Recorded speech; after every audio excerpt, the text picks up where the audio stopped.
तुम्ही कधी चाळणीवर अंडं फोडून पाहिलंय का? तर असं काय असेल तुम्ही एकदा पाहाच, तुमचा विश्वासच बसणार नाही. एवढी भन्नाट आणि अप्रतिम चवीची रेसिपी आहे. रेसिपी अगदी नवीन आहे, नवीन चवीची आहे, नवीन पद्धत आहे. तर एकदा पाहाच. त्यासाठी इथे 4 अंडे घेतलेले आहेत आणि आता आपल्याला इथे एक चाळण घ्यायची आहे. आणि आपल्याकडे जी घरी आमटीची वाटी असते ना, अशा 4 वाट्या घेतलेल्या आहेत मी. वाट्यांना ना थोडंसं तेल लावून घेतलेलं आहे.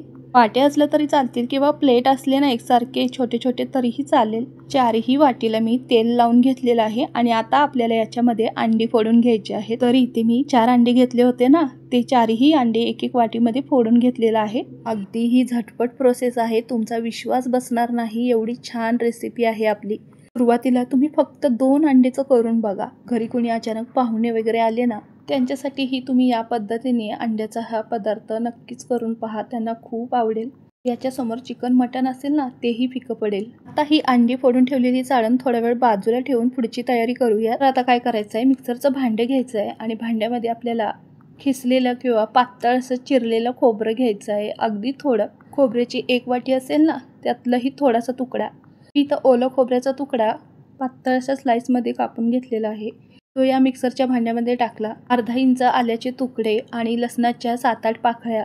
त्याचबरोबर असे मस्त रसरशीत पिकलेले 3 टोमॅटो घेतले आहेत आणि त्याच्या फोडी करून मी याच्यामध्ये टाकणार आहे. तुमच्याकडे मोठे असतील तर 2 घेतलं तरी चालेल. मीडियम साईजचे टोमॅटो असल्यामुळे मी ते 3 वापरले आहेत. मोठे असतील तर तुम्ही 2 वापरू शकता. आता आपल्याला भरपूर अशी कोथिंबीर घालायची आहे. कोथिंबीरची कवळी कवळी देठही घ्यायची आहेत. 1 मोठा चमचा जिरा टाकलेला आहे आणि आता हे पाणी न टाकता छान असं बारीक असं वाटण करून घ्यायचं आहे. पाण्याचा वापर आपण यामध्ये करायचा नाही. टोमॅटो असल्यामुळे पाण्याची गरज भासत नाही. बघू शकता असं हे वाटण छान बारीक करून घेतलेलं आहे. अजिबात पाण्याचा एक थेंबही घातलेला नाही यामध्ये. आता पुढे काय करायचं आहे, कढई ठेवायची. कढईमध्ये इथे 3 पळी तेल घातलेलं आहे. तेल तुमच्या आवडीप्रमाणे कमी जास्त करू शकता. आणि आपल्याला इथे काही खडे मसाले घालायचे आहेत. त्यामध्ये एक म्हणजे वेलची घालायची आहे. वेलची घालताना एकच घालायची, पण त्याचं तोंड उघडं करून असं या पद्धतीने घाला, म्हणजे कसं छान असा फ्लेवर येतो. त्याचबरोबर एक तमालपत्र आणि दालचिनीचा तुकडा घातलेला आहे. 2 मोठ्या आकाराचे कांदे बारीक चिरलेले यामध्ये टाकले आणि छान असं परतून घेतलेलं आहे. तर मंडळी, ही रेसिपी तुम्ही कुठून पाहत आहात, कुठल्या गावातून किंवा कुठल्या शहरातून पाहत आहात, ते हे नक्की मला कमेंट करून सांगा. रेसिपी नवीन आहे, खूप छान आहे, नक्की ट्राय करून पहा. नेहमीचाच अंड्याचा रस्सा किंवा कालवण खाऊन खूप कंटाळा आला असेल, तर या नवीन पद्धतीने जेवढा वेळ आपल्याला अंडी उकडण्यासाठी लागतात तेवढ्या वेळात ही मस्त अशी झणझणीत चमचमीत वेगळ्या चवीची अंडा करी करूनच पहा. कांदा परतून झाल्यानंतर आपण जे केलं होतं ते वाटण आहे ते यामध्ये टाकायचं आणि तेही परतून घ्यायचं आहे आपल्याला. या मसाल्यांचा कच्चा वास जाईपर्यंत, छान तेल सुटेपर्यंत आपल्याला हे परतून घ्यायचं आहे. तुम्हाला माहिती आहे का, ही अंडा करी करताना कोणतंही तामझाम न करता आपण अगदी वेगळ्या पद्धतीने करत आहोत आणि तीही सोपी पद्धत. आत्तापर्यंतची रेसिपी तुम्हाला कळालीच असेल. आता पुढे बघूयात काय करायचं आहे ते. मसाले छान परतून घेतलेले आहेत. थोडंफार तेल सुटू लागलं आहे. त्याच वेळेला आपल्याला इथे अर्धा चमचा हळद आणि चवीनुसार म्हणजेच अर्धा चमचा मीठ घालायचं आहे.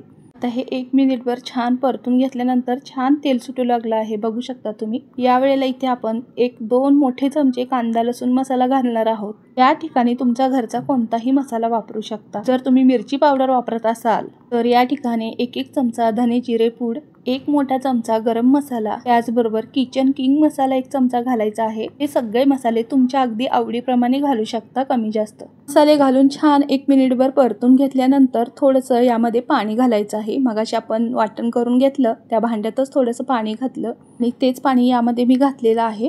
पाणी घालताना एकदम थंड घालायचं नाही, थोडंसं कोमट असलं पाहिजे. हे सगळं छान फिरून घेतलं. जरा घट्टसरच वाटत होतं म्हणून थोडंसं पाणी अजून मी घातलेलं आहे. थोडंच म्हणजे 1 मोठा पेला पाणी घातलेलं आहे यामध्ये मी. छान आपल्याला आता शिजवून घ्यायचं आहे. त्या ठिकाणी आपल्याला जास्त घट्ट नाही किंवा जास्त पातळ नाही, अशी ग्रेव्ही ठेवायची आहे मस्त. आता काय करायचं आहे आपल्याला, मगाशी जी आपण अंडी फोडून ठेवलेली चाळण आहे ना, ती याच्यावर ठेवायची आहे. आता मी ह्या प्रत्येक वाटीमध्ये थोडीशी चटणी म्हणजेच कांदा लसूण मसाला भुरभुरून घेणार आहे. आणि कांदा लसूण मसाल्यामध्ये मीठ असतं त्यामुळे मी मीठ इथे घालणार नाहीये. हवं असल्यास तुम्ही इथे थोडीशी मिरची पावडर आणि थोडंसं मीठ भुरभुरू शकता. आता आपल्याला याच्यावर झाकण ठेवायचं आहे, म्हणजे हे पॅक करून घ्यायचं आहे व्यवस्थित आपल्याला. अगदी 5च मिनिटात मस्त अशी अंडी आपली उकडून निघतात आणि याची चव म्हणाल तर 1 नंबर लागते अशा पद्धतीने केलेल्या अंड्याची. आणि जास्त वेळ नाही लागत, अगदी 5 मिनिटं. तुम्ही एकदा नक्की ट्राय करून बघा, त्याशिवाय तुमचा विश्वास बसणार नाही. बघा, आपली खालची ग्रेव्ही शिजेपर्यंत वरती अंडीही छान वाफरली गेली आहेत आणि अशा पद्धतीने उकडून घेतलेल्या अंड्याची चव अप्रतिम लागते. एकदम मऊ लुसलुशीत, कापसासारखे तोंडात टाकताच विरघळतील या पद्धतीने मस्त उकडून निघतात अंडी. आणि अंड्याची मीठ मसाला घातल्यामुळे चव ही अळणी लागत नाही, खूप छान चव लागते. त्यामुळे या पद्धतीने एकदा करून पहा. रेसिपी इथपर्यंत आवडली असेल तर नक्की रेसिपीला लाईक करा. त्याचबरोबर महालक्ष्मी किचनमध्ये पहिल्यांदाच रेसिपी पाहत असाल, नवीन असाल तर लगेचच सबस्क्राईब करा, कारण अशा छान छान रेसिपी मी शेअर करत असते आणि त्या तुमच्यापर्यंत पोहोचायलाच हव्यात. तर असं पुढे बघा, इथे काय करायचं आहे, रश्श्यावरची अंड्याची चाळण आपण बाजूला काढून ठेवली. 1 मिनिटभर थोडंसं थंड झाल्यानंतर चमच्याच्या साहाय्याने अशा मी काढून घेतलेल्या आहेत. बघू शकता तुम्ही, अगदी सहज निघतात हे. मी लगेचच काढलेले आहेत, जास्त वेळ नाही ठेवला.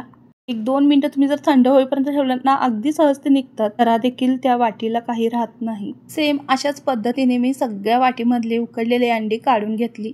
अगदी बघा, 5 मिनिटांमध्ये खालचा रस्सा म्हणजे खालची ग्रेव्ही शिजेपर्यंत वरती आपली अंडी वाफरली आहेत, म्हणजे चांगली उकडली गेली आहेत. कोणताही ताम झाम न करता अगदी झटपट प्रोसेस होते ही. वेळही वाया जात नाही, वेळही वाचतो, त्याबरोबर गॅसही आपला वाया जात नाही आणि काहीतरी वेगळं असं छान लहान मुलांनाही खायला छान वाटेल. मुलांच्या टिफिनसाठीही या पद्धतीने सेम तुम्ही करून देऊ शकता. मुले नेहमीचे उकडलेले अंडे वगैरे खात नसतील ना, या पद्धतीने करून द्यायचं. यामध्ये तुम्ही कांदा, टोमॅटो सगळं घालू शकता, तुमच्या आवडीप्रमाणे कोथिंबीर, भाज्या वापरू शकता. खूप छान लागतात. तीही पद्धत तुम्हाला नक्कीच लवकरात लवकर दाखवण्याचा प्रयत्न करेन.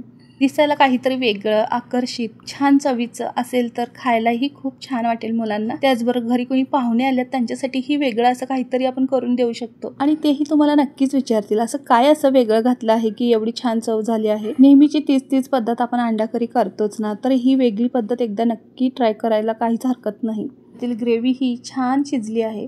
आता यामध्ये सगळे अंडे घातलेले आहेत. वरून बारीक चिरलेली कोथिंबीर, थोडीशी कस्तुरी मेथी भरभरून घेतली आणि त्याचबरोबर थोडासा अगदी गरम मसाला किंवा किचन किंग मसाला घालायचा आहे वरून. बघा, दिसायलाही किती सुंदर दिसत आहे. यामध्ये तुम्ही किचन किंग मसाला, गरम मसाला नसेल तर अंडा मसाला घालू शकता थोडासा, तोही आपल्याला शेवटीच घालायचा आहे वरून. आणि 1 मिनिटभर झाकण देऊन मस्त दम द्यायचा आहे, म्हणजेच एक छान वाफ काढायची, जेणेकरून हे सगळे मसाले मिक्स होतील. घरभर सगळा सुगंध दरवळला होता. नेहमीचं तेच करण्यापेक्षा काहीतरी वेगळं ट्राय करा आणि या पद्धतीने एकदा नक्की करून पहा. केल्यानंतर कमेंट करून नक्की सांगा. त्याचबरोबर याच्यासोबत गरमागरम चपाती, भाकरी किंवा गरमागरम राईस, जिरा राईस कशासोबतही खाऊ शकता. खूप खूप छान लागतं. इंद्रायणी तुकड्याचा मस्त असा मौसूद भात करून ह्याच्यासोबत ही अंडा करी असेल तर एकच नंबर कॉम्बिनेशन आहे. तर मंडळी, अशा छान छान रेसिपीसाठी सबस्क्राईब करायला विसरू नका. रेसिपी आवडल्यास तुमच्या मित्रमंडळींना रेसिपी शेअर करा. चला तर मग मंडळी, आत्तासाठी बाय. भेटूया अशा छान छान रेसिपीमध्ये. धन्यवाद.